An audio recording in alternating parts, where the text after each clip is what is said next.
Happy Tuesday and welcome to another the Sci-Fi Center Presents Semi-Overnighter. Main differences between the Semi-Overnighters and the Midnight Express and any of our other shows is generally I try to have a topic for these. Uh, Otherwise, it's just open mic. But like I said, every now and then I like to throw in a topic, especially if it's movies and stuff I like. Like we've done fantasy movies, we've done vampire movies, serial killer movies, and tonight we are doing werewolf movies. So after we hit the chat, we'll dive into those. So get your guys' favorite ones ready, and we will discuss them. Um, as usual, pinned to the top of the chat is our tip link. So if you'd like to somehow support the show, there you go. Streamlabs.com/the Sci-Fi Center/tip. It goes into various things. It goes into equipment. It goes into better mics. It goes into better programming. It goes into being able to facilitate the show as much as possible. Like I said, it's not a super duper expensive show, but every bit helps. And then every now and then it provides me with caffeine so I don't kill everyone around me. So there you go. So I'll go ahead and start saying hi to you guys. Hello, Ozzy. How are you doing? I have not. Brad has not popped on yet, so he might be here in a couple minutes. What's going on, Larry? Yeah, Clinton and his duck. I slept through most of that. So yeah, by the time I woke up, I heard about it. But unlike AT&T, it didn't directly affect me because I wasn't on Facebook when that went down. There's no such thing as a were duck, so no, we won't be doing that. Ginger Snaps, yes, Ginger Snaps. Yeah, we'll go over that. Ginger Snaps was a pretty decent movie. I have two of them that are my favorite, and you guys, you can see they're in the thumbnail. American Werewolf in London to me is the greatest werewolf movie ever made. Followed by The Howling, not its sequels. Its sequels are horrible, but the original Howling with Patrick McVee and Dee Wallace in it. That was a man, the special effects in that movie and the way they made, you can see in the thumbnail, the way they made those wolves look in The Howling, the werewolves looking in The Howling was outright scary as hell. In particular, one scene where one lady's being killed, one reporter's being killed, and there's a cartoon playing about with the big bad wolf chasing the pigs as she's being chased around the office, and he finally gets her. I was watching metal videos with you the other night. Oh, are you me? Were you? Oh, cool. What's going on here? Having Brad watch scary movies kind of turns him into a werewolf. Yeah, I guess that's one way of looking at it. How's it going, Ruth? How you doing, Ruth? Let's see. What's going on, Daniel Martin? Kevin O'Dark here. What's going up? Let's see. Everybody's talking to each other. Fun. How are you doing? Guys who knifed him twice. Unpopular opinion, but I like The Howling. That's not that's a pretty even opinion. I mean, in The Howling, the weird thing about Werewolf in London is the werewolf really only is in there twice, but it's such a graphic, and Jan Landis does a great job presenting the werewolf. The American Werewolf is one. There's a werewolf in it. Obviously, the one that gets them and the one he turns into. But it was more of an after an undead story too, because remember he's talking to his friends that got all chewed up, and then he's having these nightmares of things that are far beyond him just being a werewolf.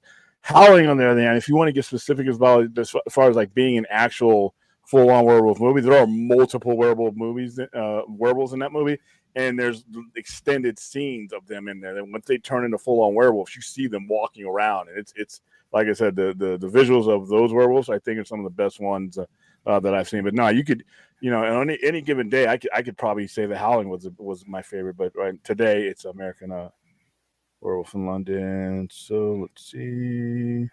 Fun has been activated. I haven't seen The Howling in a long time. I just watched it on Halloween. So yeah, it's been a long time. I saw that in the movies too. Hello, other Brad. What's going on? William, we did an after party on Nuclear Blast Records. They have a 24/7 live stream. You have to join us one time. Okay. Let's see. Fourth is here. How you doing, Fourth and Thousand? What's going on? Let's see. Love some Underworld movie. I like the first Underworld movie.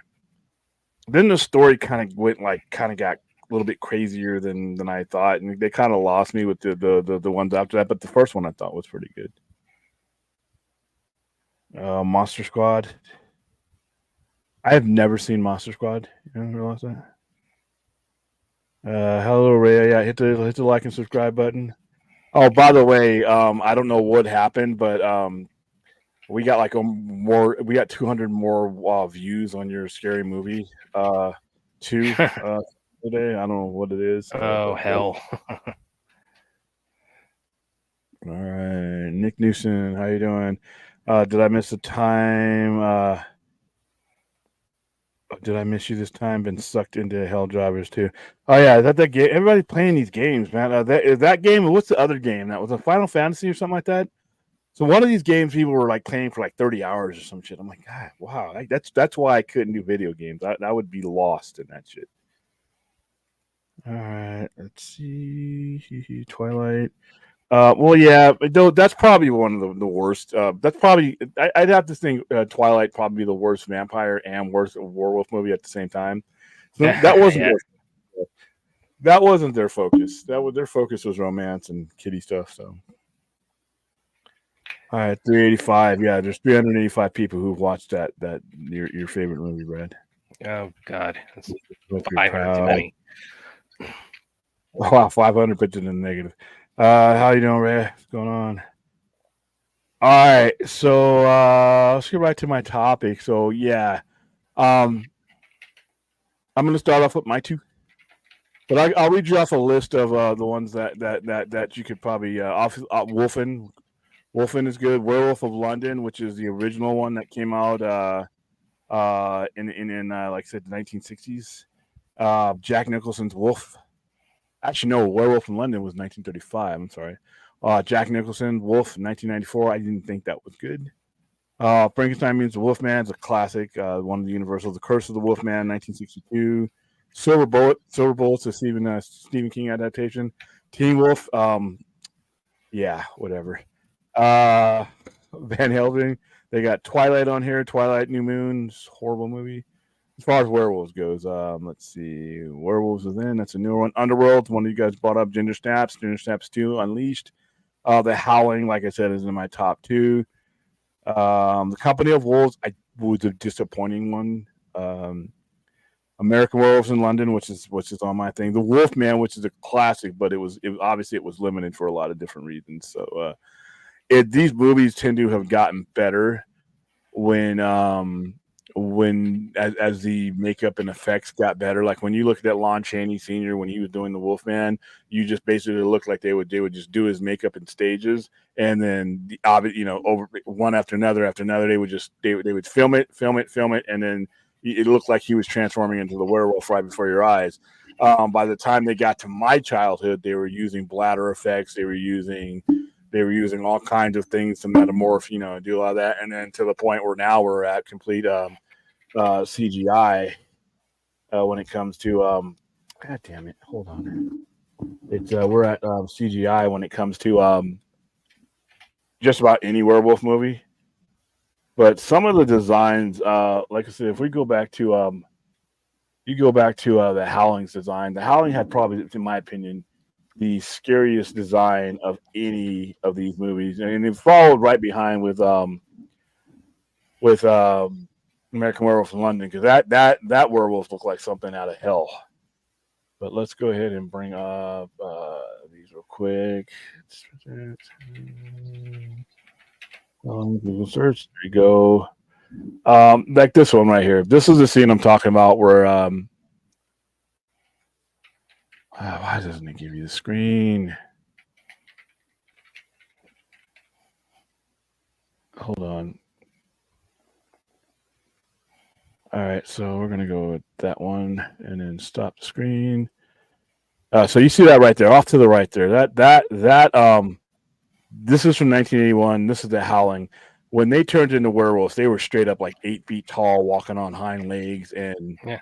This was the scene in which the reporter who came down to the resort that basically was full of werewolves, she's tracking a serial killer, because that's the plot of the movie, and she's tracking this guy that they killed, but because he was a werewolf, he doesn't die. and they track him back to here, and here he is. She's finding information, and she's actually talking to her partner on the phone while this werewolf is in there with her. And the way they've shot this scene was cool because you didn't know he was in the room until she had the file in her hand, and then you see the werewolf hand grab the file and just grab it, and then you turn around, and that's exactly what you see there. So these were big, they were fearsome. I mean, and the effects were great. If you watch the video, if you watch Michael Jackson's Thriller, a lot of the stagecraft that was used in Thriller what came from American Werewolf in London. As a matter of fact, if you go and watch the full version of Thriller where he's turning into the werewolf, those sounds were taken from when David Naughton was turning into the American Werewolf in London. Exactly the sounds. They just basically took the same sounds. They used the same bladder effects. They usually used a lot of them because American Werewolves in London came out in 1981, and the Thriller came out in 2 years later. And the reason why John Landis was picked for Thriller was because of American Werewolf in London. So this to me is probably one of the most fearsome designs I've ever seen on a werewolf movie. And this movie is 43 years. Oh my goodness! Is my math right? Is American Werewolf 43 years old? Yeah, I think it is. God, these movies that are and you can see the transformation right there. The stages of transformation. The Howling. I'm sorry, The Howling and American. And these movies are just. They're 40 years old. I mean, I'm seeing movies that I was in that I was watching 40. That's great. And Dee Wallace from E.T. fame, she's in this movie. She turns into a werewolf. Now, right here, this scene right here. Once the movie started airing, they use this as one of the promos. That's from the scene of the girl that I just showed you, because he grabs her by the neck and lifts her up, and if you look at the legs, that basically lets you know how much larger than life that these werewolves in this movie were. And then he basically takes a chunk out of her neck, but they use that for the promo. So when it comes to all right, man, it's like you're dying back there. Stomach throat. And then you have American Werewolf in London's design. Like I said, all these movies at the time, because there wasn't that many effects people. Like Stan Winston and all these guys were pretty much working on everything. So if you saw them in one movie, you would see them working in a lot. So there's the if you can see it there's American Werewolf in London when he fully turned. Now, the only time that you see this, you see him in here for the movie, right? But the way they filmed it to save money is they would film him at a distance. Or they would just basically imply that he was in there. Like when David Naughton turns into the American Werewolf in London, he's actually, you only hear him. And then they shoot it so that he's hunting down his victims, and you're seeing it from the werewolf's point of view. One of the scary scenes out here was when they did a subway scene where he's chasing this poor chap down, and you don't see the werewolf for most of the scene. But when he's running up the stairs, there's an angle that they shot where you can see this werewolf coming up the escalator, and that's really the only time you see him. And then the rest of it's shot point of view. So they shot this with a lot of implications, and then you really don't see him full blown until the end of the movie, where he goes into Piccadilly Square and he turns he's in the church and he turns into full-on werewolf, and he comes out, and that's where they kill him. But he decapitates people. He chews people's heads off. He's ripping cops up. He's eating a guy, and then his girlfriend, who's played by Jenny Agutter, who's was super hot back in the day, super hot now. She tries to tame him down, and it's too late. He's gone full-on wolf, and he lunges at her, and the people with the silver bullets shoot him, and they kill him. So, but you look at that design that they have there. That's a terrifying design. And he walked around on all fours too. It was like, about that howling and everything else. But like I said, the movie opens up, and they're in this place in London where this werewolf lore is all around. And they try to warn him, hey, you got to stay off the road. Keep on the roads. Don't keep on. And they hear that howling and they get scared and they run off the road, and that's where he gets attacked. But this movie is more about, like I said, the undead because his buddy that gets killed with him basically haunts him throughout the movie, and he's telling him, you got to kill yourself because you're going to turn and you won't be able to control yourself. And obviously he doesn't want to hear any of that. And then he starts having these dreams of, where he's running through the forest eating deer, ripping the heads of deer off. And because that's what he is. So it's more about, it's not only about a physical transformation of a werewolf. It is actually his mental state of mind that's changing. And I think John Landis illustrates this perfectly in this movie. So those are my two favorites.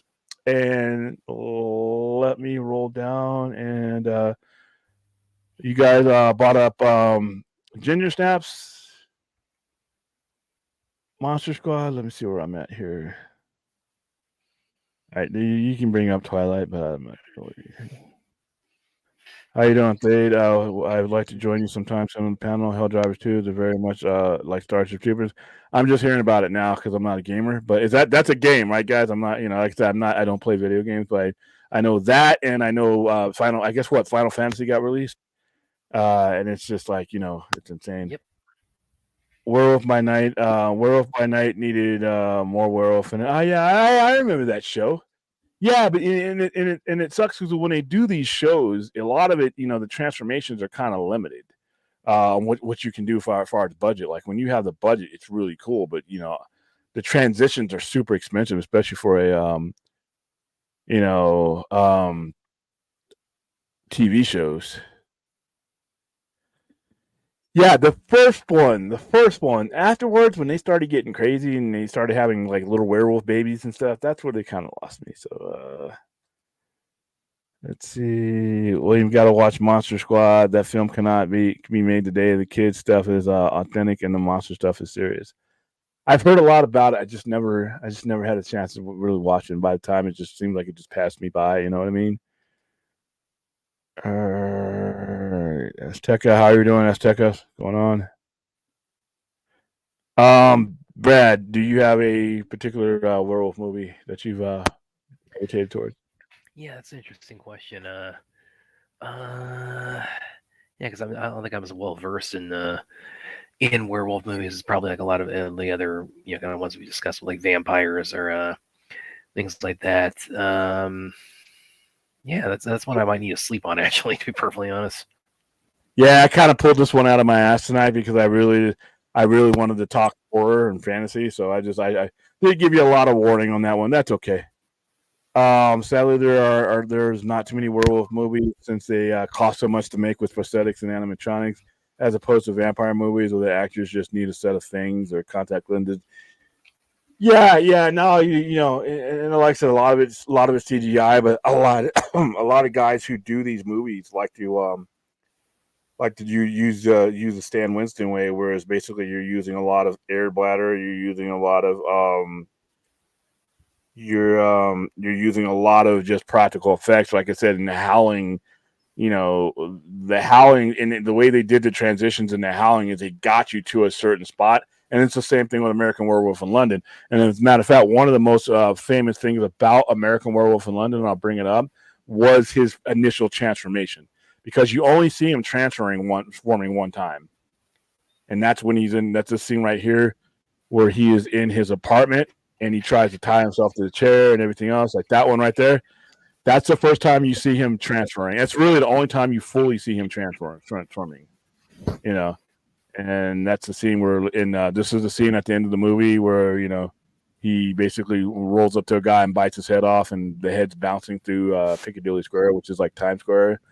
This is him talking to his buddy, and every time he sees him, he's rotting more and more because he was killed by a werewolf. Oh, by the way, there's a great scene in this where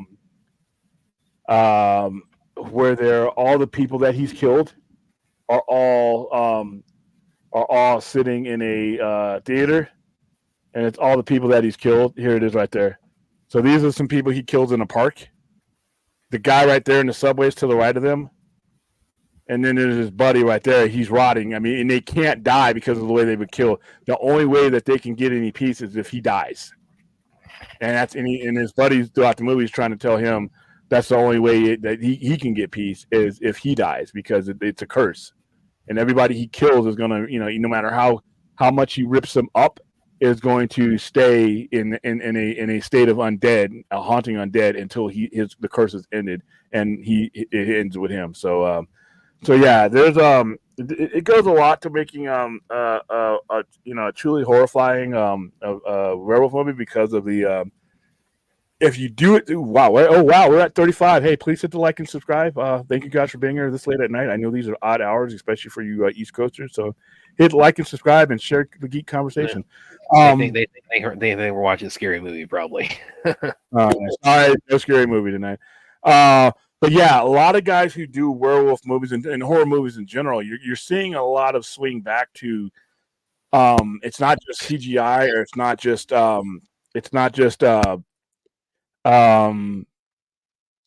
practical effects. It's a little bit of both. Even in other genres, if you look at Godzilla -1, there's practical effects overlaid with CGI, and it's not 100% either way, which is kind of cool. And I think that's a happy medium. So that looks like Collywolf. I don't know what that is. Let's see. Okay, so that what you guys are talking about is a game. All right, cool. Yeah, that's going with that. By the way, I might as well. Oh yeah, that's. I thought I'd go ahead and bring this up with the topic. What were your thoughts on the? Because this was not very well received, I remember. But the Wolfman remake, I think from 2010, with Benicio del Toro and Anthony Hopkins. Like, I thought it was a great movie. I thought it was a great movie. It just was not the right time for it. It just wasn't. Sometimes a movie can be really good because that movie's really good. I like that movie. And it has it's anchored by two of the best actors ever. Yeah, Benicio del Toro and Anthony Hopkins. Yeah. Yeah, I mean, there's 3 Academy Awards right there, just between the two of them. It just wasn't the time for that movie. It just, for some reason, it didn't catch on. It just didn't. People didn't resonate with it. I thought it was a great movie, but it also definitely get your 3Ds in it. That's for damn sure. Oh yeah. But what I think the design of that movie was a throwback to an era that I don't think modern horror werewolf fans really, because it's the Wolfman. But remember, the Wolfman and werewolf movies are drastically different. Yeah, the Wolfman was a werewolf, but he wasn't. I mean, since that, we had that Wolfman looking like he did in that 2011 movie back when John Chaney was doing it, because that's the effects we had. So they were trying to make a throwback to that, and I just don't think it caught on. I liked it. I thought it was a good story. I thought there were solid performances. For some reason, did it bomb, or did it do? What did it do? I guess I got it right now. It's the budget was 150 and it made 142.6. Yeah, and I don't know what the critics thought of it. To be honest with you, because I never, at that point, I wasn't even caring about. It was not well received. Yeah, I went to go see it. I actually enjoyed that movie. Believe it or not. The Nazi werewolves. Yeah. Okay, yeah, there were Nazi werewolves, and in these dreams that David had, because the guy's name is David,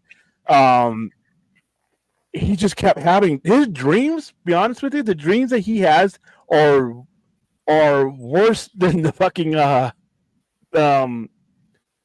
worse than the actual kills, because the kills are actually kind of comical, actually, because this movie, believe it or not, is more of a is a comedy as well as it is a horror. So there you go. There's the Nazi werewolves. So so where these come from is he keeps coming in and out of consciousness, and he wakes up and he thinks he's back home in America because he's dreaming, and he's not. Well, he is, but these the Nazi werewolves come in and they kill they have guns and everything. They just shoot up the whole house. And that's one of the things that they set everything on fire. There they are right now. So yeah, the Nazi werewolves are kind of like I said, the imagery in this movie was more about what was in his head than the actual werewolf kills, which like I said, I thought it was brilliantly done. But yeah, that 2011 movie, I liked it actually. I do remember it being, not a lot of people being able to really connect with it. But no. Well, I was just about to bring out because I had a weird, because I was looking forward to it at the time when it came out, and then I actually I didn't get to see it opening weekend because I actually had to do some traveling because that was actually my grandfather passed away right around the time it came out. So I kind of had to come out to it like the following weekend when it was it was already kind of had gotten whatever traction I guess it had, and it was because again it was not well received at all. But it's a weird thing where it's like it's because of those circumstances. So it's like I'm always gonna look back on that and associate with with my grandfather passed away. Oh wow, that sucks. Yeah. Okay, American Werewolf in Paris. All right, so I am a sequel guy. I am not of the fact. I'm not one of those people who say, "Oh, you can't ruin it by making a sequel." No, I am a person who says, if you have a story to tell, continue to tell a story. That was not the case here. This fucking movie sucked. It's bad. It's a bad story. It's over CGI. The transformation, everything that you love about the original one, there's none of that in here. And basically, the story is that Alex, the nurse that he falls in love with, it was impregnated in the first one because hey, that's what we do with like The Fly or whatever. That's how you get your sequel, And he has a daughter. It's a daughter, and she's in it. It's bad. It's bad. I barely made it through it. So no, what are my thoughts about it? I try not to have any. It's just a really bad movie. And like I said, when you make a sequel, you want to try to keep some of the spirit of the first one. This movie didn't. The only thing about it was an American Werewolf, and whatever. That's the American Werewolf. Once you got past that, it was the similarities were gone. So. All right. Wow, you guys are just going to drive scary movies. By the way, I'm going to go ahead and bring up now that there is actually a Wolfman reboot coming up, directed by Lee Winnell. Of course, he of the. Is it a reboot, or what are you rebooting? Or a remake, or it's, I mean, I don't know. Yeah. I don't know if the term necessarily is yeah, the CBMs, or I mean, it's the term on the Wikipedia page says reboots. That's why I'm going with that. But I know, and everybody uses that term, but it's really you got to. What are you rebooting? But it's a relaunch. But yeah, what's going on with it? Yeah. So, by July, I guess they're talking about like 2020. Lee Winnell entered early negotiations to direct the project, with Jason Blum announcing. Then reported in 21 December 13th, 2023 years ago, Winnell's back as director, taking to replace the film schedule. Now I don't know if they've actually started filming this yet, so it might not make that October 25th, 2024 release. But I mean, also it's Blumhouse, and they make everything, then it'll be in the Blumhouse $10. Yeah, maybe it's made. I mean, see what they did with the Invisible Man, which I thought was really awesome. They made that for $7 million, and got 145 out of it. It's again they very narrowly dodged the pandemic on that. And all their movies averaged less than 10 million, and we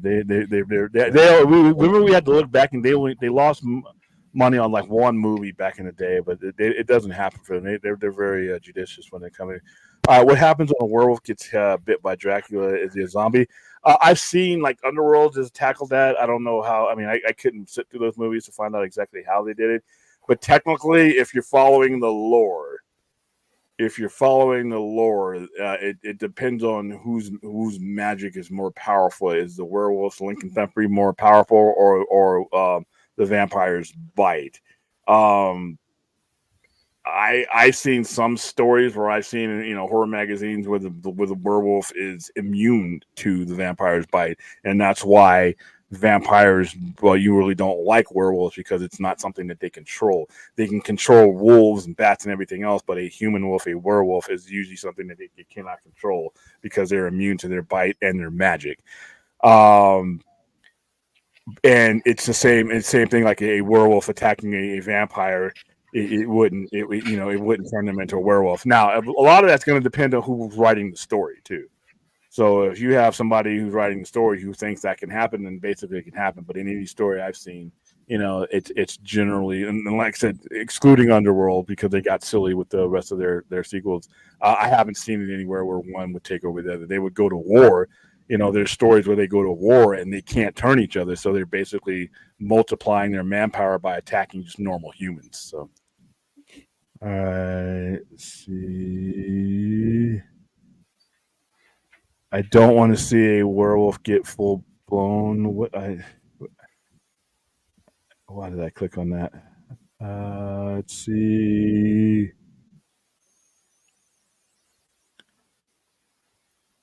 All right, yeah, Dade's not new. He's been around for quite a while.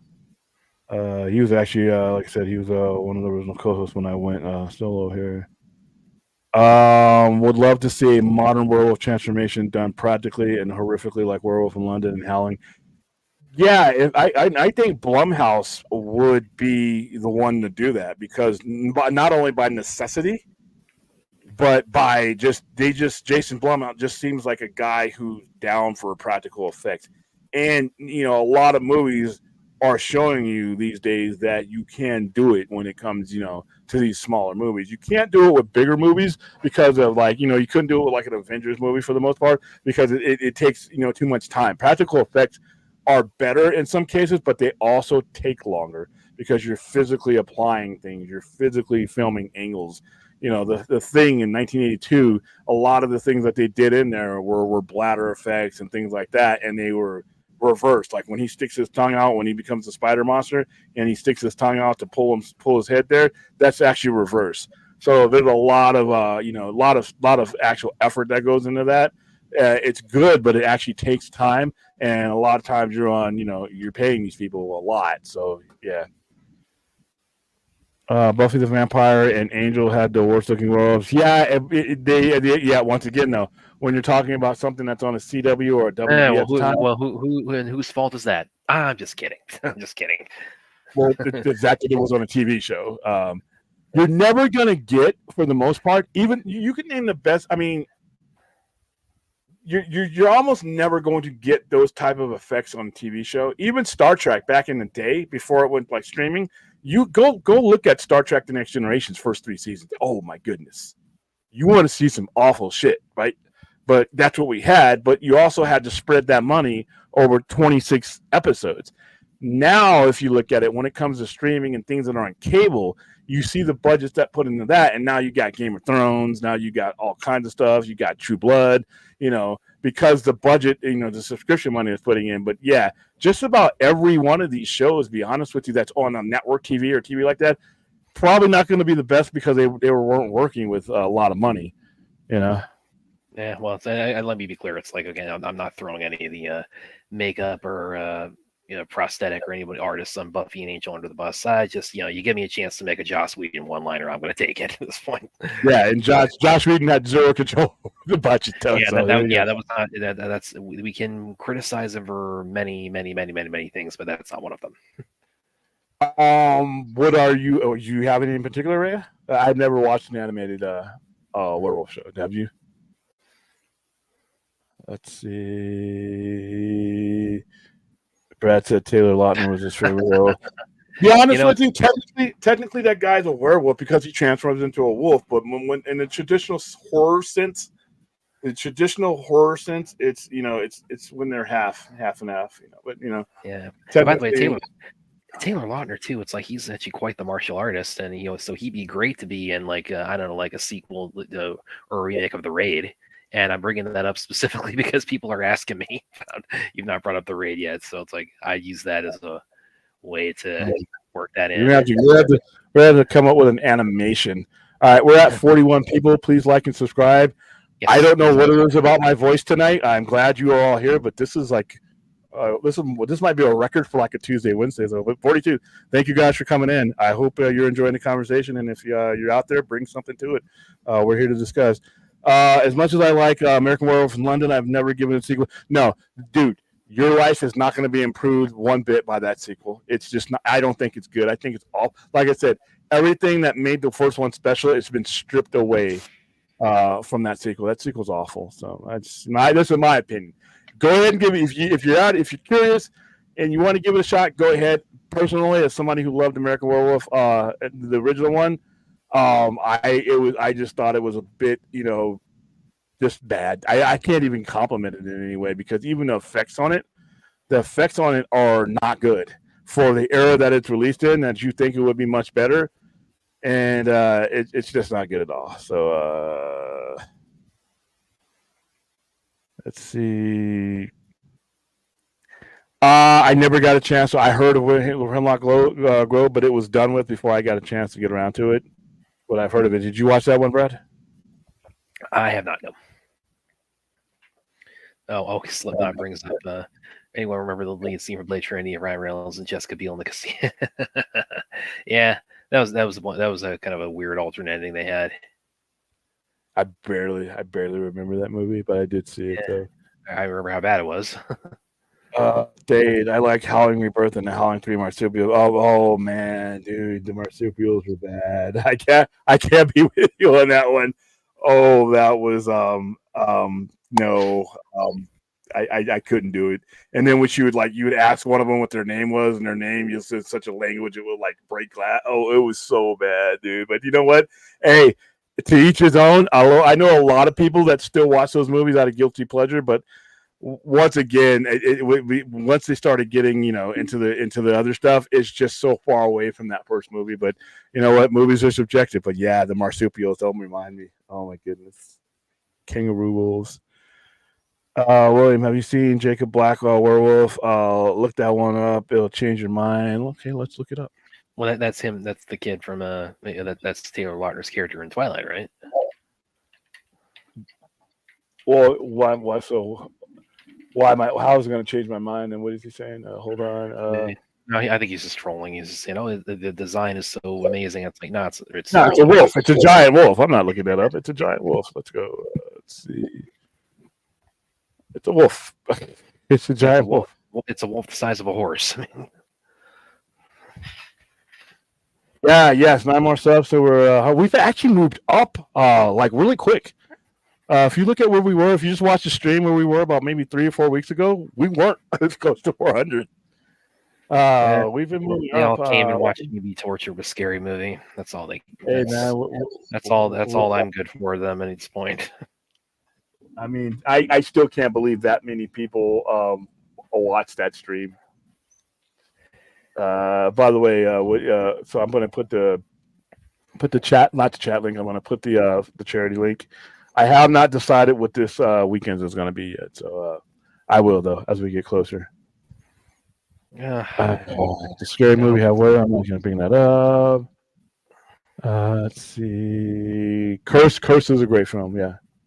Going back by the way, what you were mentioning about with Thriller earlier, because I in some ways I would kind of say that's kind of my default, even though it's a music video and a short technically. In some ways, that is kind of my default, like my peak. I think that's like the best werewolf design I think I've ever seen is when Michael Jackson turns into the wolf in that. I mean, it's a legit scary moment when that happens, and where did you say the sound effects were pulled from and the design were pulled from? American Werewolf London. Okay. American Werewolf London. When you listen to the transformation, here we go. And the making of Thriller was kind of cool. I mean, this is, dude, I was a kid. I remember everybody came home from school early to watch this because it was on MTV. Yeah. And it was, I saw about when I was on VH1 when I was little. Yeah. This premiered in 1983. I think it's September of 1983. I was 9. You got to realize, for those of you guys who are of a certain age, think of right now you guys have Taylor Swift, right? I mean, even if you're not into her music, you know how big she is, right? You know how big she is. You know she's a massive hit. Michael Jackson at his height in the 80s was bigger. Oh, he was massively bigger. Yeah. He was Taylor Swift times 20, if not more. And not only that, he was he crossed everybody was into Michael Jackson. White people, black people, Mexican, Chinese, Japanese. If you had ears and eyes, you were down with Michael Jackson. Everybody, I mean, you were people dressing up like him. Didn't have the hair for a Jerry curl, but they were getting a Jerry curl, wearing a glove. Michael Jackson in 1983, and when he did the Pepsi commercial, when his hair caught on fire, that shit shut down TV for like 2 days. Yeah, that's how big Michael Jackson was, and he was globally. So when this came out, I remember being in school, and every kid wanted to get home and watch it, and my teacher wanted to watch it, so they let us out. We got the hell home. I got home, and my mom, my sister were sitting by the TV, and it was a movie. It was a legit, like. Yeah, it was. early, specifically because of Thriller. Wow. Yeah. That's how big Michael Jackson was. Yeah, that's how big he was, and it was the most played video of all time by at that point. And here's further testimony to like how big it was. Like anytime, like if you watch Jeopardy or any game show or something, and the question of like it's always put like what's like the best selling album of all time, the answer is and always has remained Thriller. I mean, and we didn't know. And remember, this is the beauty of not having internet at the time. We just knew Thriller was coming out. We didn't know anything about it. They didn't leak any pictures. There was nothing. There was no Twitter. There was nothing like that. It just didn't work that way. So we didn't know what we were about to see. And when you saw it, I mean, and now it's just the opening. Remember the video for the Werewolves was just the opening of him with Ola Ray sitting there watching that, and they made their own little movie. Thriller was like a 15-minute thing, but they made like an hour-and-a-half movie about the making of Thriller. That's how much. Oh yeah. John Landis, who had just done American Werewolf in London and Twilight Zone and all that, he was on the rise. So he did this, and Thriller was probably one of the greatest music videos of all time because just this part of it was only like the first 10 minutes of it, or 5 minutes. The zombies dancing, that choreography they did another movie just on the zombie and Vincent Price being in it because he had done The Laugh and he did his verses in there, and they redid it. They rearranged the song so Vincent Price's song opens that part when they're going through the graveyard, and this was just great. I mean, but yeah, when you listen to if you ever want to go back and listen to the transformation of David Naughton turning into the werewolf, and they took the same sound from that, literally the same sound, and they put it on when Michael Jackson was turning into the werewolf. I remember everybody would want to. I mean, this was big. Like I said, I cannot express to you guys, how big this video was.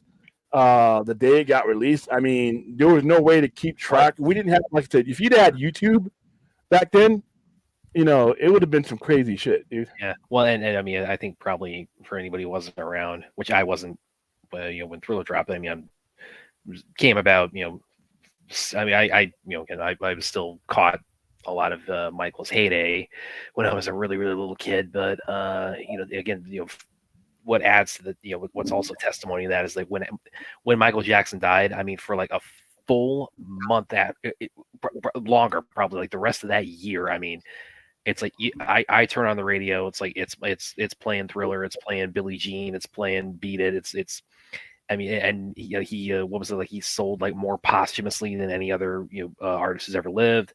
It's like even in death, and even with of course with all the controversy he went through too, which you won't get into the debates around that, but he was, of course, I even knew a guy who had gotten tickets for this is it for the concert he was going to do, the farewell concert. And so that had sold out across the world. Oh, it sold out in 2 minutes. It's like the tickets went live. It's like they're gone. It's like if you're not crouched over your keyboard, you're not getting those tickets. But yeah, the day he died, for months after that, I mean, it was just Michael Jackson mania all over again.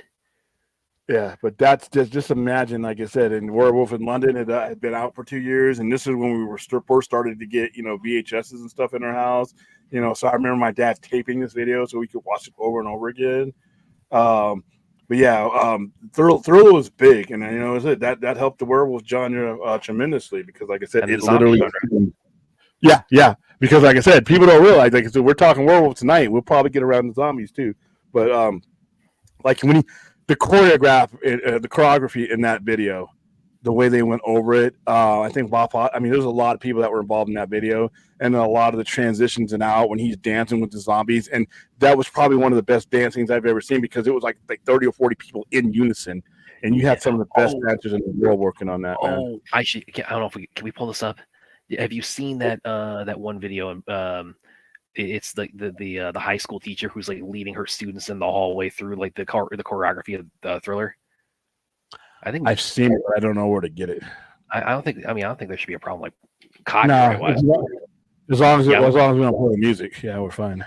Okay, people can probably play it in their heads perfectly fine. Yeah, it's Thriller. I mean, Hey, Gary Oldman's fragment did turn into a werewolf in a garden scene at night. Looked menacing and sex. Yeah. As a vampire, he can actually transform into a wolf. He can transform into a wolf. He can transform into bat. He can transform into mist. But it was I moved that. Yeah, I remember that. Okay, here it is, guys. So we got to play it without the music, unfortunately. But this is so good. This is so perfect. So, and like I said, this is so universally known. You can either pull it up on your computer where you're watching right now, or just play it in your head pretty easily, I'd imagine. So I remember this.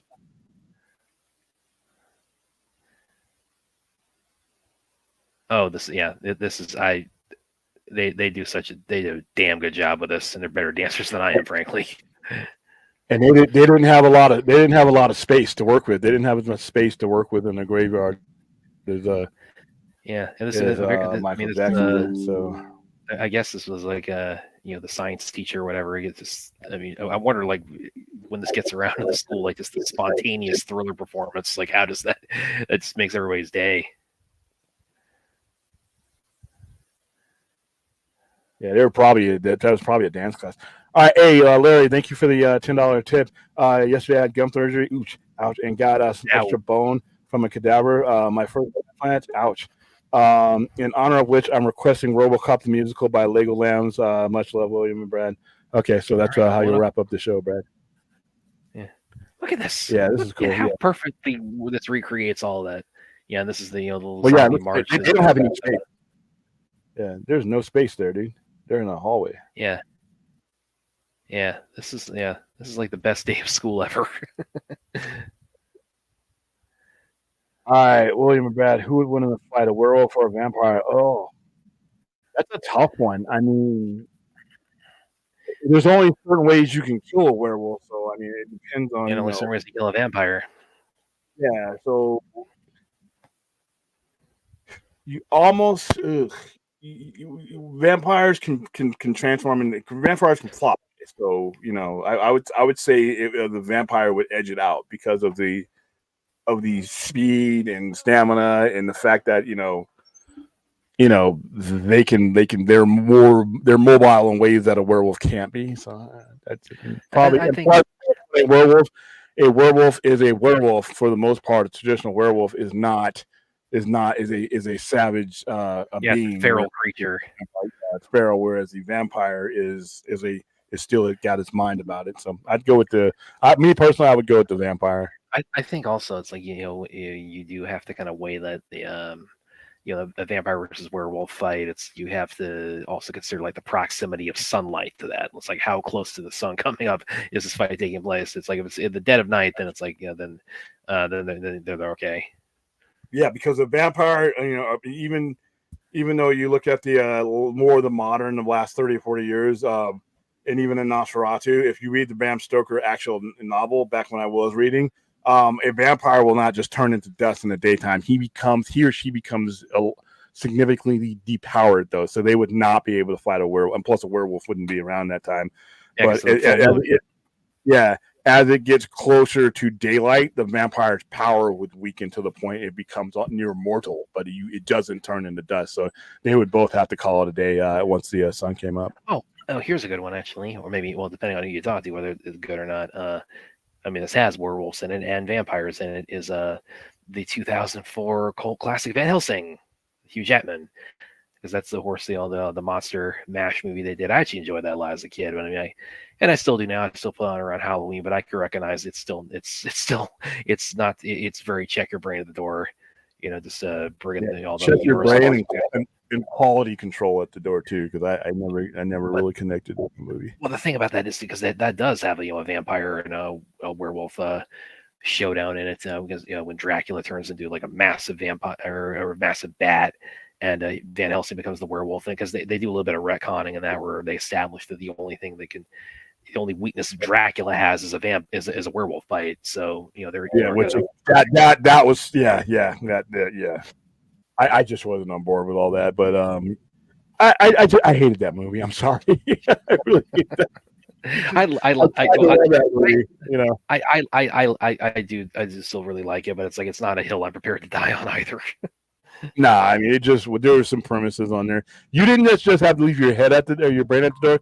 You had to leave a lot more. You had to leave the lore because they just weren't lore specific in that one. But it's still. I mean, it was Steven Summers. Of course, he did the Mummy, which that I still the '99 one really holds up very well. But he just wanted this trap with the Mummy Returns of Van Helsing, which is the plot predicated on explaining basically like this video game rules template where it's like, okay, this you have to go here and do this, and then the way you counter the monster is to do this, and it's like you have to get this artifact to take it here, and then you have to do this, and it's so exposition and plot point centric. A lot of writing of both of those, it's like that's really kind of their detriment, but the Mummy Returns especially.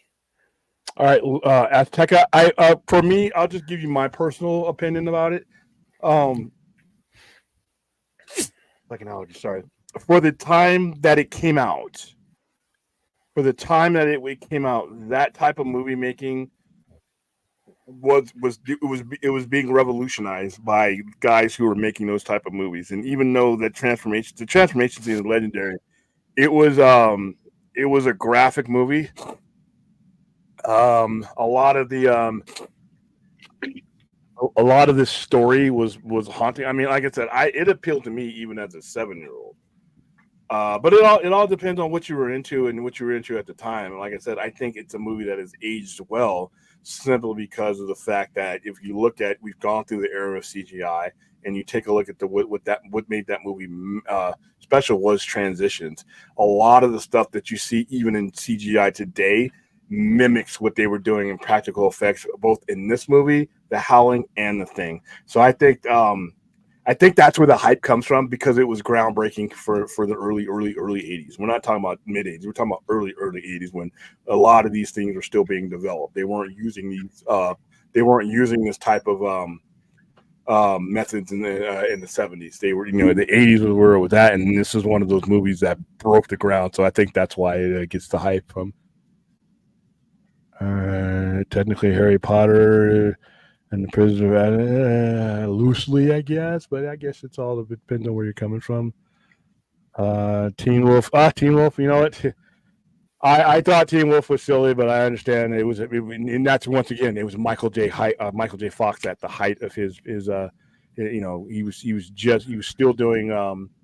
was just wrapping up Family Ties. He had been Back to the Future. I mean, he was in that circle of time where he could do no wrong. So yeah. And he also, by the way, that circle of time, he was pretty much working nonstop. I mean, go back and read the production history of because he was making back, because they had, of course, initially it was going to be Eric Stoltz as Marty, and they decided it wasn't working out, so they brought they initially wanted Michael J. Fox, and they couldn't get him because of Family Ties scheduling problems, but they made it work anyway. But basically, like, that whole time he was basically working 7 days a week, from the moment he woke up to the moment he went to sleep, and he was getting probably like 3 hours of sleep a night, if that. Violent Nature trailer is very graphic. Is that you who sent that to me, Azteca? Somebody sent that to me in a message. We're gonna have to talk about a Violent Nature on Saturday. Remind me. Talk a little bit more about that than you're gonna make Brad fall off the wagon. RLM did a great video showcasing the TNG set Goose. You can see. It's oof, yeah. And like I said, I appreciate it for what it was and what they did. But like when you're talking about 20, the budget on some of these shows, it's amazing that they were able to do Star Trek Next Generation at all, because for its time, even though it looks cheesy in retrospect, they were spending a lot. That was top tier for them. You just could only do it. You had to spread so many things across 26 episodes over 7 years. And as the show got better ratings and got into syndication, it got better, obviously. And then when you look at DS9, they spared no fucking expense on that movie. I mean, on that show. I mean, just Odo alone. And then once the founders and the Chainlings, you found out who they were and you saw a bunch of them. That show was super expensive to make. So, all right, what's the best vampire versus werewolf movies? No, Twilight don't count. Those things are not werewolves; they're just giant dogs. I would guess would be Underworld then, right? Because I don't see too many. Oh, I don't know. Yeah, okay, well, I'm kidding. Yeah, actually 44, man. I don't know what's going on tonight. Thank you guys for being here. Looking at it because we got 19 on the YouTube channel, 1 on the Cyber Center Facebook, and 24 through the Twitter page. So a lot of people are discovering us through sharing it on Twitter. I mean, you're watching one way or another, so we appreciate the influx of viewers. And I still add to my theory that you all saw like werewolf discussion. You thought that meant there was going to be me being tortured with a scary movie. They stayed around though. Like, we haven't tortured you. I don't. You might want to refresh your screen. Oh, you know what? Because he can't see that. Hold on. He can't see. Oh, okay. You guys can't see everybody. Yeah, they just see like watching YouTube. Okay, but it all counts towards our views, so I'm all for it. Okay, that's interesting. But yeah, if you guys, if I could show you what we see on our screen, we have a total of 43 people watching at 12:39 a.m. at night, which is great. The Raid 3 Werewolf Chop. Oh my god! Bring it on! Sounds awesome. Facts, William. People are trying to compare Taylor Swift to Michael Jackson. Ain't no way. Michael Jackson was globally loved twice over. And like I said, this is not a knock against Taylor Swift. But like I said, Michael Jackson was like everywhere. You didn't matter what country he landed his plane in. He was so big. I mean, I don't think I've ever seen anything like it. And like I said, Taylor Swift is pretty big, but Michael Jackson was massively just, a global selling out. I mean, then they reunited the Jackson 5. Those guys had been doing shit for like years, and all of a sudden, when he broke through with Thriller, and every song on that album was like a hit. And that's what Epic Records, that album, not to get too far off our Werewolves thing, that album changed things for Black folks on MTV. That album changed things for Black folks on MTV, because before MTV would only play certain genres because that's where they thought the heart of their audience was. And you remember the interview with Mark Young, Bowie, where he had to go on and ask like, hey, what's the story here? Yeah, because David Bowie got a lot of his influence from guys like Little Rich and all that. And he was like, why aren't you playing Black people? And he just wasn't buying Mark Young's excuse. And Mark Young was still put on the spot. To his defense, he wasn't the head of MTV. And to be honest with you, the head of MTV at the time, they just didn't realize it. And it got to the point where Epic Records said, because they had other black artists on there, if you don't start featuring, more black artists, we're not gonna let you play Michael Jackson's videos on your network. That changed everything, because this is right as Thriller was coming out. This is right as Thriller had already sold so many. They were talking Beatles numbers with Thriller, and they were blowing past that. And then this video came out, and then Beat It was already out, and all. I mean, there was no way. They were like, okay. And then if you notice, that's what happened. That's what broke through. That video, Thriller, broke. And that album broke things through, and you started to see more diverse. And not only because they were kind of bullied into it, but they understood that, there's an audience out here, there's a desire out here. We were wrong, and they fixed it. To their credit, they fixed it. But yeah, Thriller changed a lot of that. So let's see. Nothing will top that beautiful. Oh yeah. I used to have that shit memorized, man. And Vincent Price growing up horror fan. And like I said, I'm a second, third generation horror fan because my dad grew up with it. So we watched all of Vincent Price's stuff. I mean, House of Wax. I mean, everything that he was in, the old man, we made sure we watched. And then we would watch it again when Elvira would do it again. And she would do her own spin on it. So by that time, I knew who Vincent Price was. But there was a lot of people who didn't know who he was, necessarily, because they weren't watching, The Fly and all this stuff like we were. And that monologue was legendary, dude. That monologue is fucking, and it's groundbreaking because people weren't doing this in music. They weren't adding, especially with R&B and what will become hip hop or pop. They weren't using horror elements and combining them into that type of music. And you had Vincent Price, you had Michael Jackson, you had John Landis, who was one of the hottest directors at the time. Yeah, Thriller did a lot for just about every genre, but the Werewolf, that first couple of scenes, and you literally got 2 small movies and 1 short movie. All right, but yeah, man, the Thriller was huge. You notice, I mean, they well, go ahead. No, I'll make that point. I was just about, you notice in Us, Jordan Peele. I mean, with the era, like the kind of the wraparound, the child story, it kind of takes place in Us. Like he plugged a little bit of that, and he tapped into some of that with the kid having the Thriller shirt on. Yeah, that movie's great till you get to the last 15 minutes, and it's just like if I were a director's cut, I would just cut out the last 15 minutes of Us, and it's a better movie. What's this? Not pretty much self-sabotage the Blade franchise because it's on-set behavior and being a dick as well. Well, here's the thing, though: nobody cares about those movies without him in it. And that time of day. Well, because it sounds like he had leverage. I'm kind of of 2 minds on that because it sounds like he kind of went off the deep end there, but at the same time, it also sounds like a lot of promises were made to him that were that were not fulfilled, and I complain too.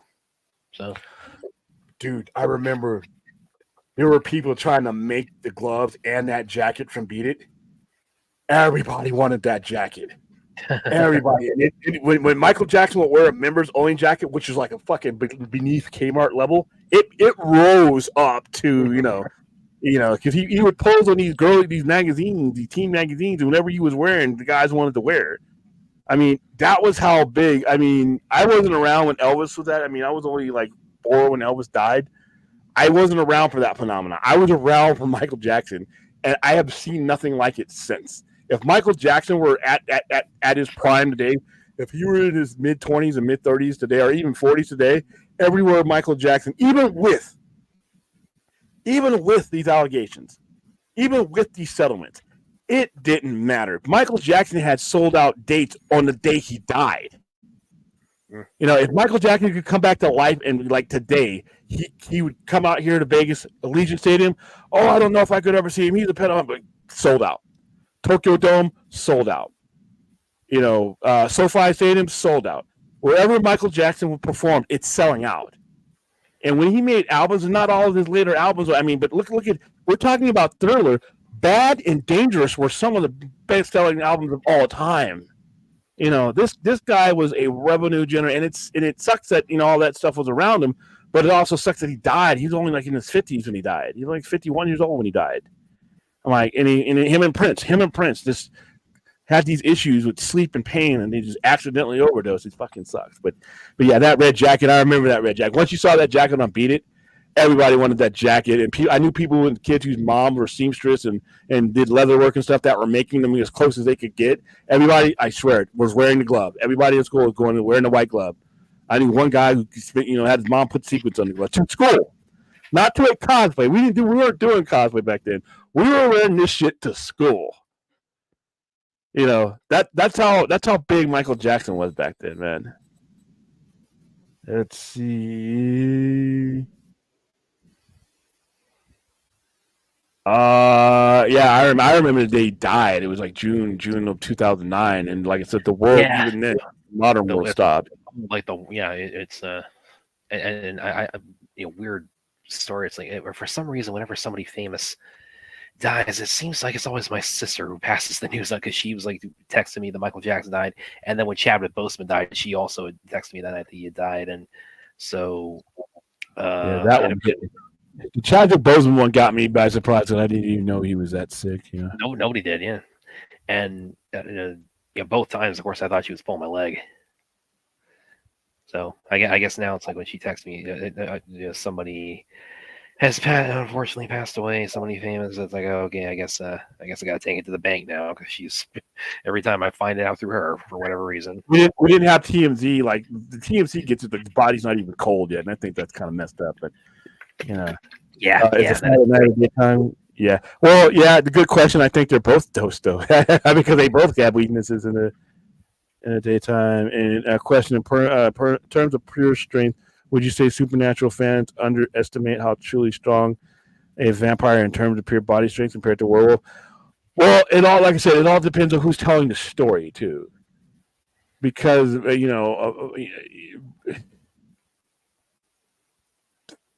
if they're immune to each other's magic, it just comes down to a werewolf. A werewolf is a wolf. A wolf can rip a human apart. So yeah, you're probably having some. William would do the Herman Shuffle. No, I would not. I used to love that show growing up, though. Probably the first time I saw Frankenstein was Herman Munster. And the funny thing about it is I have to get both sides done. Ooh, wow, you're talking about surgery. I wanted to get into Penny Dreadful. I started it and I never finished it. I can't even remember why. I can't even remember why I got. I think sometimes I get to a point where I'm watching too much shit to finish anything, and I need to face that. But I remember starting it. The difference is vampires are solitary hunters, whereas werewolves usually hunt in packs. If a vampire runs into a pack of werewolves, ancient or not, the vampire is screwed. Like I said, he won't be able to stand toe to toe. They'll have to fly away because I don't think the mind control. But like I said, it all depends on who's writing the story when it comes down to that. So. All right. So, anybody else got any? Okay, that was you who sent me that trailer. Yeah, that trailer fucking creeped me out, dude. We'll play it. We're gonna play it on. We'll play that on Friday or Saturday. Yeah, that trailer's creepy. Oh, by the way, we are back to our normally scheduled full blown overnighters until April 6th. April 6th is my next burlesque show. So we will be doing. Plus, I'll make it a few. Hey, what we did on Saturday was pretty damn long. It pretty much amounted to an overnighter, just a later time without any set topics. It didn't have the cool thumbnail that I like to make for the Saturday night show, but we definitely were there. So swinging it, and we thought it was going to be an hour, and then we brought the panel on. All hell broke loose, and the rest is history. Yeah, so anybody got any more I almost said vampire. Oh wow, that sucks. Sorry to hear about that. I mean, granted, I know it's 20 I'm sorry to hear that thing. Years ago, so it still has to sting though. You never really get over that. And my dad was it? No, guys. Okay, yeah, this is a couple of months before he went to Afghanistan, because I knew he was headed to Afghanistan when Michael passed away, but even then it's like because he left I think in November that year. It's like even then it's like it was still the impact of Michael's passing. It was as if it had happened the day before, the day he got on the plane to head to Afghanistan. I mean that's how long Michael mania posthumously just ran. The media. It was again. He could sell out stadiums. He could sell out stadiums. As good dead as he could alive. Yeah, I mean, he has shows that he's not in that sell out. A question: I was watching a video recently where a music producer was breaking down some of Michael Jackson's songs, and he says if you hear closely, you can hear progressive rock. No, you don't even have to listen closely. You can. That's one of the things. That's why he was so popular. Because there was everybody could listen to his music. You could be listening to rock. I mean, Eddie Van Halen is on Beat It. That's him playing guitar on Beat It. Yeah. That's one of the best guitar solos he ever did. Yeah, Michael Jackson was accessible to everyone, and because of his music, was a far ahead of his time. If you listen to Pretty Young Thing or Human Nature. Even if there's a lot of soul, a lot of R&B in there, but if the synthesizers and stuff that he started to use in that album, if you look 10, 15 years later, a lot of those beats, a lot of that rhythm, a lot of that stuff, and a lot of those artists that are not pop, that are not, R&B, still are listening as kids to that, and they use it as influence as far as their rhythms and stuff goes. You'd be amazed if you Googled it to see how many people were influenced of different genres of music. Especially alternative, to what Michael Jackson was doing in the 80s. And even as he went on, even as Thriller, I mean, as he at Bad, listen, as revolutionary as Thriller was, Bad was like what? How many copies did Bad sell? Because Bad, I remember, because we were all thinking there's By no the way, way. also Wesley Snipes also was that was one of his early gigs. He was in the Bad music video. Yeah, because like I said, that was before anybody cared about him. Because he wasn't Wesley Snipes then. He was a dancer. Michael Jackson. I mean, how many? Because Thriller sold. Well, Thriller's still selling. All right. Okay, it was holy shit. It was the best-selling album worldwide of 1987 and 1988, selling 17 million copies that year. By 1989, it had sold 20 million copies. Jackson was the top-selling artist worldwide of 1988. By 1991, Bad had become the second best-selling album of all time, behind guess what? Thriller, having sold 25 million. That's Bad. I'm not saying Bad. That's his album. That's the non-Thriller album. So whatever you want to think that what he was doing with Thriller. This is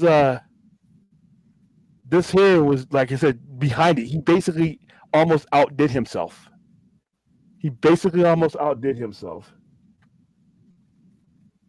Thriller album, 1982. 1982 was a good year for that. Blade Runner, The Thing, Wrath the Khan, and Thriller.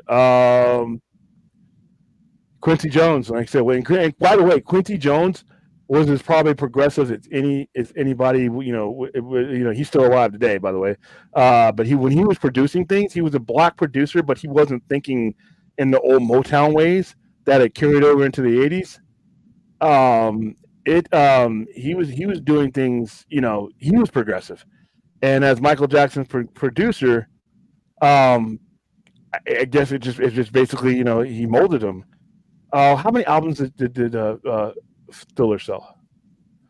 Does anybody know offhand? Let me find Google out. that. I bet it's going to say probably going to be the billions.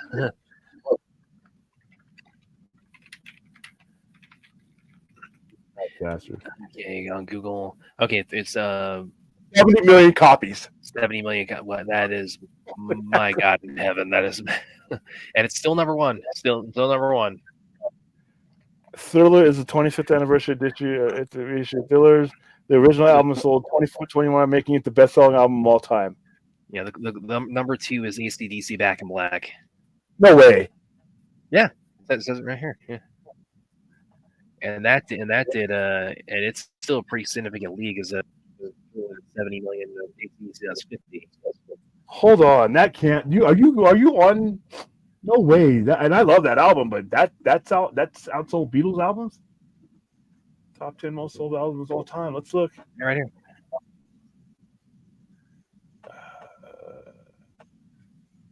Okay, this is opinion. Hold on, top 10 selling. Oh, that's actually kind of cool. Actually, I thought. Okay, all right. Hold on. Here's the top 10 total units. Okay. All right, when it comes to total units, Michael Jackson Thriller 121 million. My God. Eagles Hotel California 72.8 million. The Bee Gees Saturday Night Fever 70.5. Fleetwood Mac Rumors 63. Michael Jackson Bad 68.5. AC/DC's up there 62 million. Nirvana Nevermind 59. Led Zeppelin. Let's see, biggest selling albums all time. Let's hold on because here we go. Oh yeah, you're wow. Damn, Back in Black. Like we reviewed Black in Black, so it's not like I'm Pink Floyd, Dark Side of the Moon. I thought the Beatles would be up here somewhere.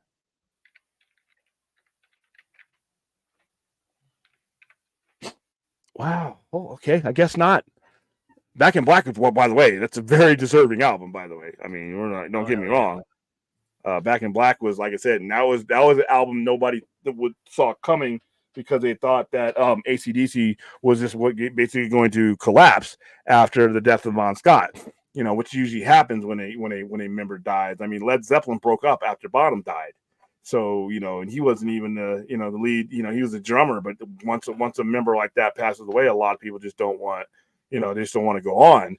But the lead singer passed away here, and they, within months later, they had Back in Black out, and it was a tribute album to him, and it sold a lot of copies. Apparently, I knew it was successful, but I didn't know it was damn. Okay, hey, learn something new on your own damn stream, huh? All right. See. There's one Aaron said here, Red Riding Hood from 2011. Yeah, that was kind of. Oh, that was okay. I mean, it wasn't. I mean, it's basically Twilight. It's basically was Twilight with a different coat of paint, but we're better werewolves, so we're Little Red Riding Hood. Yeah. All right, so let's see where we are on our likes and subscribes. We're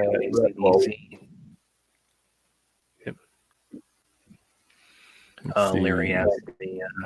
I've seen the Thai film Mercury Man. It's an original superhero movie. Corbin.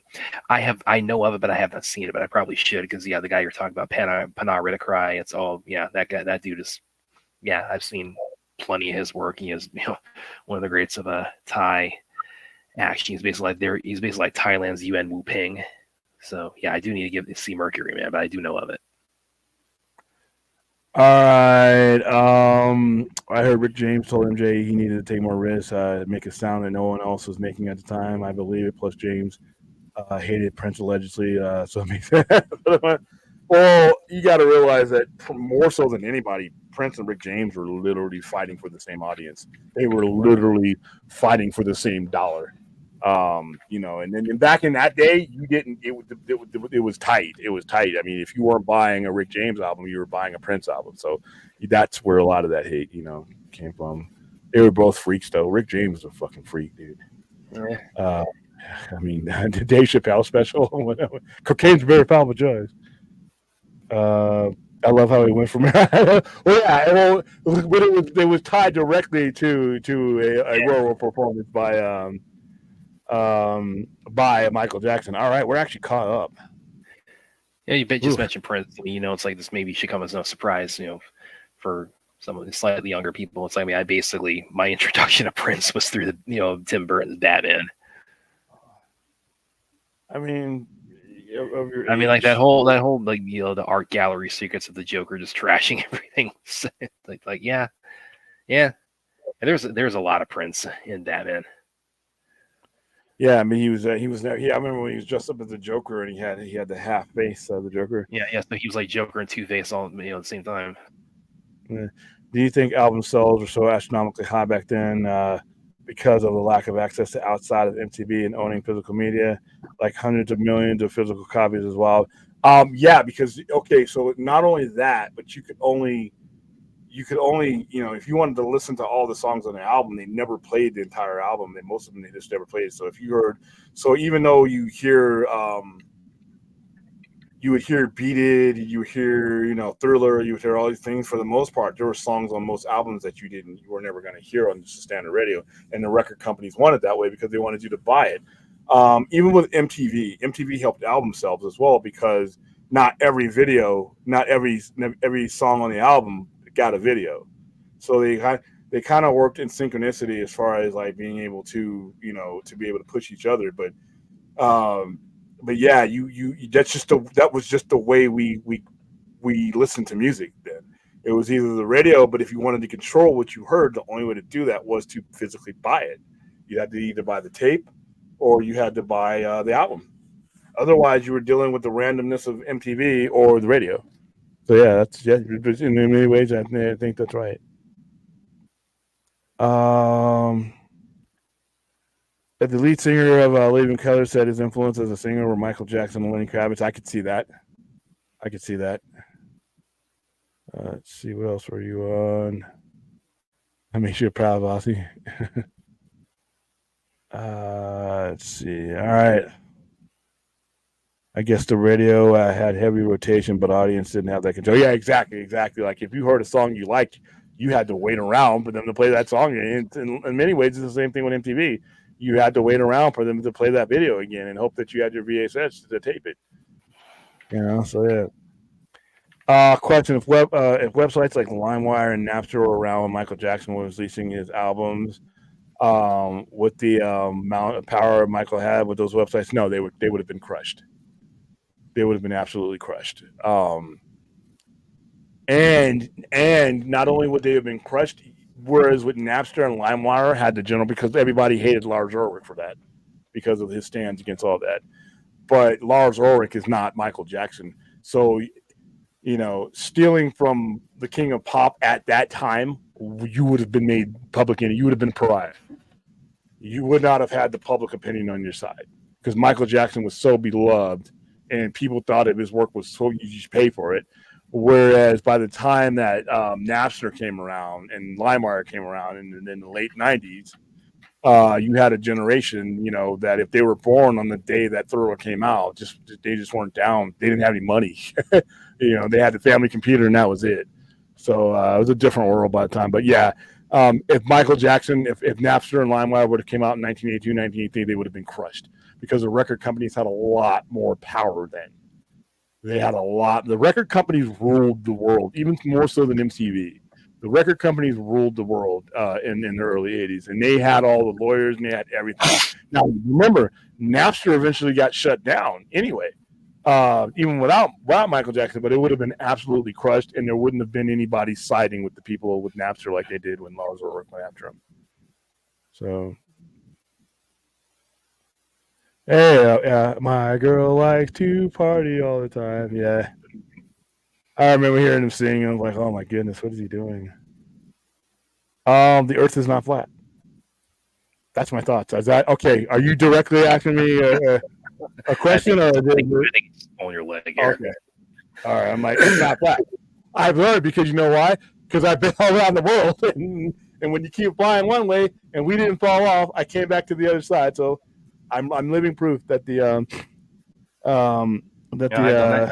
I've not flown too, so it's there you go. Yeah, 22-hour flight, baby. With how the world and underworld movies are depicted as intelligent creatures that have their own society.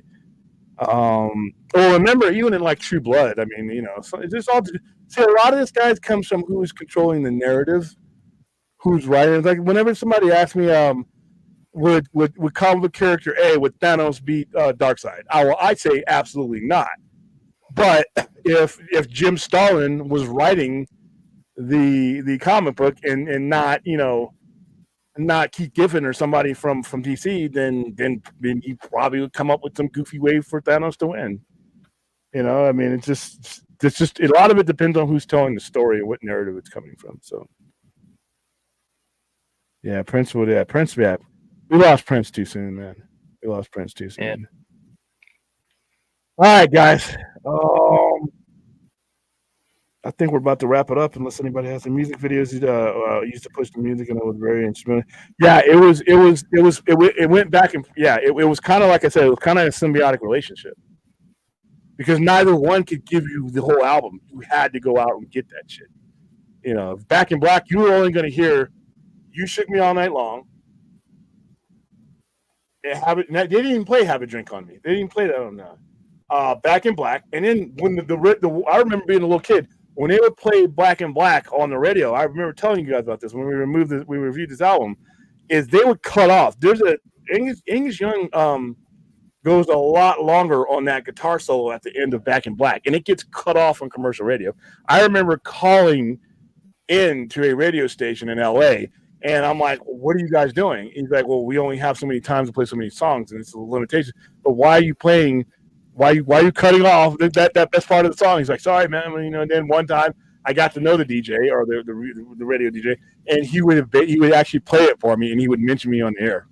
I remember his name was Cason Smith. I'll never forget that. And he would play that version for me.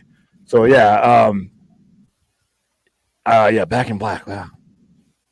We're going out on a high note. Yeah. Don't forget. You got that queued up there. Yeah. So I'm gonna pull it up in a second here. I bet this is gonna be a good one. RoboCop the musical. Okay, here it is.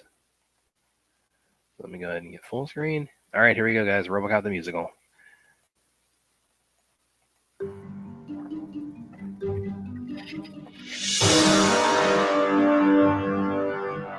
Foolish machine, didn't know I could dream. Was it a nightmare or an error in the drive? Something feels wrong, like there's been a mistake.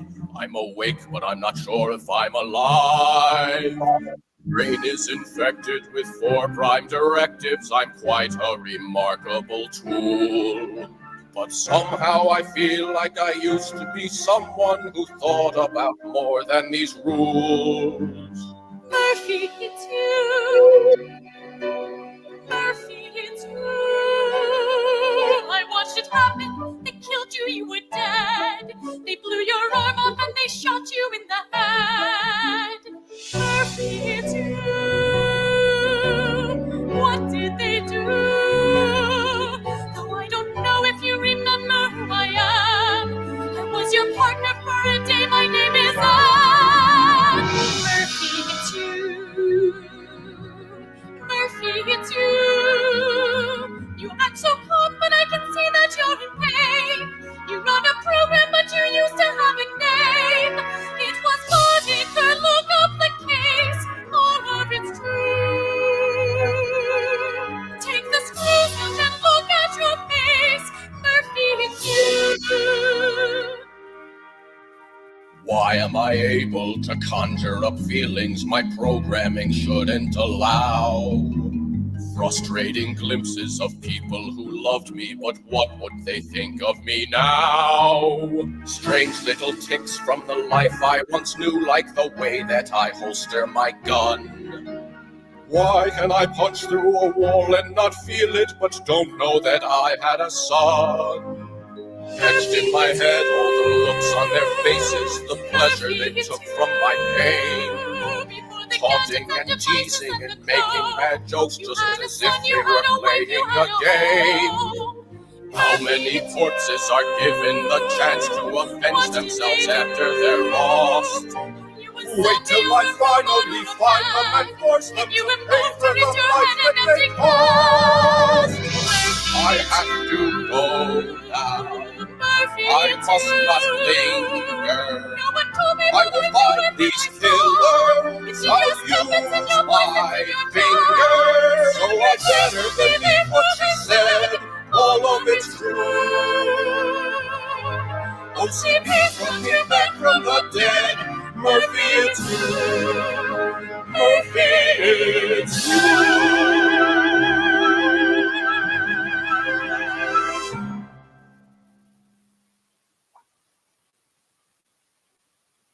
By the way, Thade, I just got your message right now, so I did not get a chance to bring you in. I wasn't ignoring you. I don't, unless I'm going back and forth with bad, I don't check my messages on any of the platforms. I suck. I'm sorry, but next time I'll bring you in. Use my finger. Thank you for your support. All right, I think that's a really good. No, Murphy was not the inspiration for my dog's name. When I got him, he's already named Murphy. I just kept that name. But I mean, the thought has crossed my mind. It's like, I'm sure I'll find a way to work that. And it's, Murphy, it's you to him sometime. I'm surprised anybody remembered your dog's name. Oh, Brad's doggy. All right, I'll probably see the dog on screen before we ever see Brad on screen. So there you go. Yeah, I'll get on here sometime. All right, guys, that's it. That's a wrap. Hour and a half, right on the dot. So we had a lot of fun. This was probably one of the more fun conversations we've had in a long time. And like I said at the bottom, remember, it's all make believe. Do not take this shit seriously. And when you don't, look how much fun we can have when we don't. We're not going to war. So yeah, hit the like and subscribe button. All of you that are here right now, I don't know how you do it on Twitter, but there's an awful lot of people watching. I just looked at that right now. I forgot how to split that up. A lot of people watching on Twitter. Thank you, Twitter world, for watching. For those of you who will watch this on the replay during a decent hour, please hit the like, subscribe button, share it, everything else. We're approaching 400 viewers, and I think we're approaching 50,000 views. And remember, we just hit 40,000 a couple of weeks ago. So we're averaging like 1,000 views a week, which is for my little putt channel. That's pretty good, man.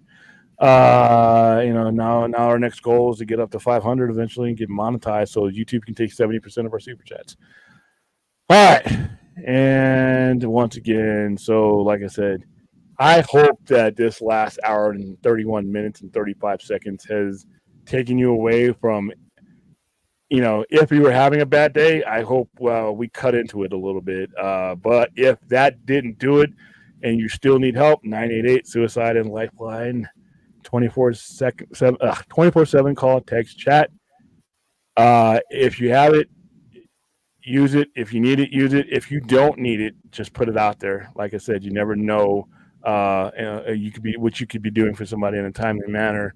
I will know what we're doing for our charity. We've pretty much run out of movies that I want to see. But we'll come up with something for this Saturday at 2 p.m. I will schedule the other scary movies as well. Then this weekend's a lot more open than last weekend. Last weekend was just a lot going on. Whenever I have a live event, I'm not myself because I have to literally run the live event. So as I get more people and as I get more of an infrastructure of people that can run those type of things for me, you'll see me handing those off to other people if possible. So until then, Brad, where can they find you? You guys can find me on Twitter and Vero. You can find me here and there on Facebook. You check out all my awesome writing on all the nerd topics we discuss on here. Of course, you can find me being tortured here on the Sci-Fi Center with bad, scary movie stuff. All for a good cause. All right, guys, I'm hungry. I'm going to go get some food, then I'm going to go to sleep because the allergies are doing things to me these last couple of days. And the pollen count, I may not leave the house tomorrow. All right, I'll see you. I don't, like I said, I need to get a counter to find out exactly how many days I've streamed straight, so I can put that counter up there. I don't know if we're going to make it to 100 or not. I just might collapse, but who knows? But I said this doesn't work. This is really not work. This is easy. If the rest of my day were like this, man, I would be a happy camper. So I will see you guys for which should be like number 63 or 4. I don't know. Brad, count for me. Let me know. All right, guys. Murphy.